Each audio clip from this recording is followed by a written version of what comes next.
John Sortino here with Part 1, Lesson 2. Are you sure you want to do this?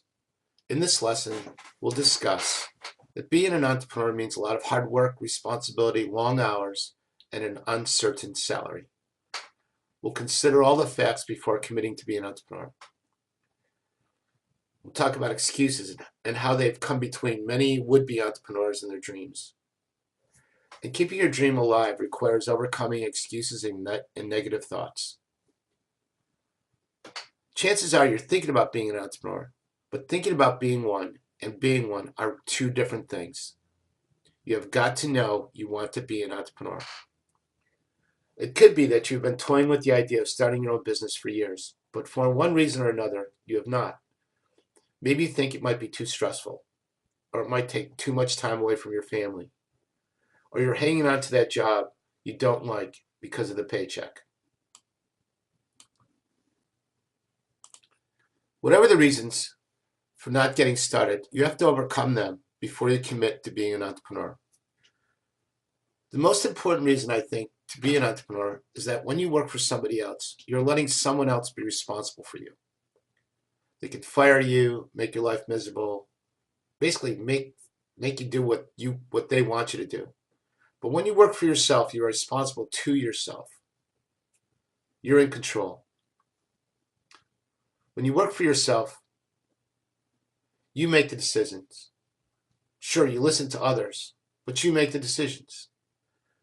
You decide who works for you, what you want to wear. You decide whether work's fun. You actually make every single decision about your working life.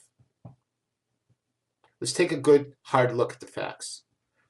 This lesson contains some pretty graphic, to-the-point information. This information is not meant to discourage you or scare you away. My only intent is to get you to take a good hard look at some of the realities of being an entrepreneur. It would be fair for me to encourage you to start a business without considering these facts. Betting against the odds. More than half of all businesses that start out fail. Now that I've got that out, ignore it. Don't spend a bit of energy thinking about it. Half of all marriages fail too, but people do not go into marriage thinking it's going to fail. They go into it thinking it's going to last.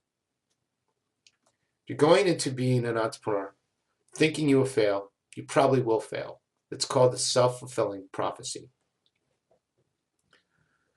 The next lesson goes more into about failing, so I won't spend much time of it here. It's going to take long hours and no guaranteed salary. Your hours, basically when you work until you get the job done. Your salary is whatever the business can afford to pay you. This is not very specific, but when you finish this course, you will have a better understanding of how hours, salary, and other issues can be managed. You are going to work the jobs of more than one person. You are likely at first to be the worker, the boss, the secretary, the head of marketing, and the janitor. There's a trap in this. Thinking you can do all this stuff by yourself is a mistake. You need to think and work to hire people who can do the job better than yourself, and eventually concentrate on what you do best, and what you will need to be best at is the boss. What you really need to be best at is running the company. You're going to need a strong work ethic.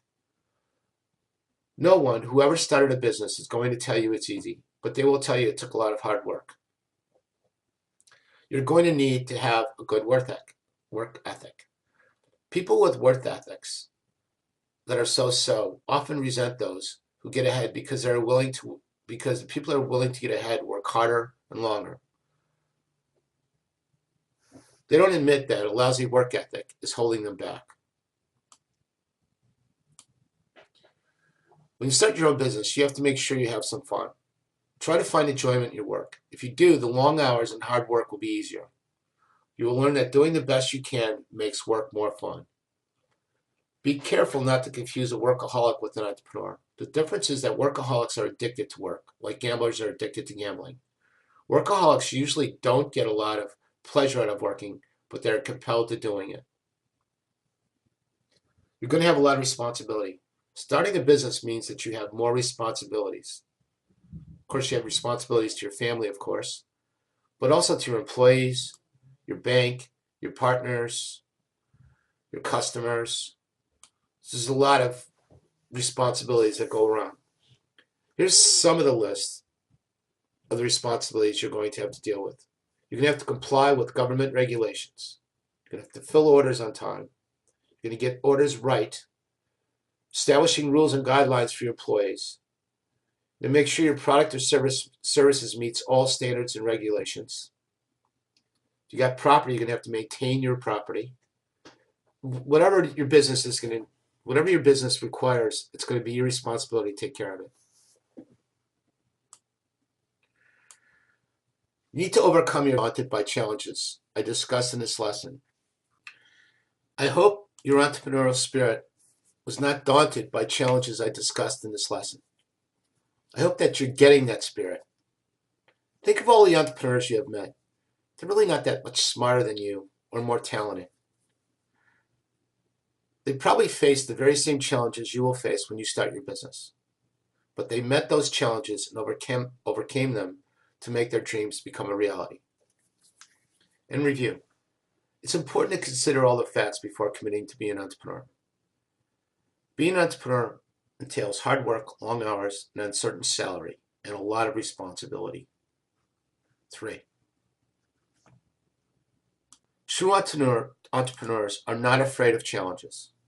And 4, excuses can get in the way of your dream. Use your dream and your motivation to overcome those excuses. That's all for lesson 2. See you in lesson 3. Bye for now.